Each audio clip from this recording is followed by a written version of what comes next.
শ্যামাপ্রসাদ মুখোপাধ্যায় ১২৫তম জন্মবার্ষিকী উদযাপিত হচ্ছে এবং তার জীবনকে কেন্দ্র করে অনুষ্ঠান হচ্ছে। সিনেমা এবং রাজ্য পাঠ্যসূচিতে তার জীবনী অন্তর্ভুক্ত করার মতো গুরুত্বপূর্ণ ঘোষণা এসেছে। তার পৈতৃক বাড়ির সংস্কার সহ বিভিন্ন উন্নয়নমূলক প্রকল্পের জন্য ২০০ কোটি টাকার বাজেট বরাদ্দের কথাও শোনা যাচ্ছে। ঘোষণা করা হয়েছে। শ্যামাপ্রসাদ মুখোপাধ্যায় সম্পর্কিত সাম্প্রতিক খবরের কিছু গুরুত্বপূর্ণ দিক নিচে দেওয়া হলো। ১২৫তম জন্মবার্ষিকী এবং মূর্তি স্থাপন। শ্যামাপ্রসাদ মুখোপাধ্যায় ১২৫তম জন্মবার্ষিকী উপলক্ষে বোটল বাস স্ট্যান্ড আয়োজন করা হয়েছিল,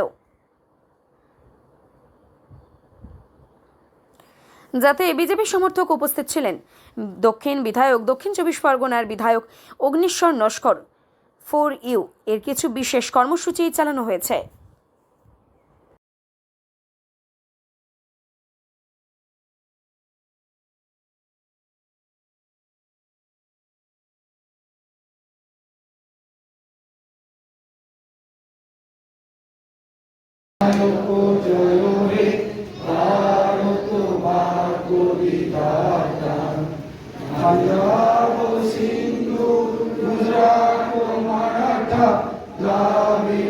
উৎকল বঙ্গ বৃন্দ হিমাচল যমুনায় গঙ্গা উজ্জ্বল জলধিক রঙ্গ তব শুভ নামে জাগে তব শুভ আশিস মাগে।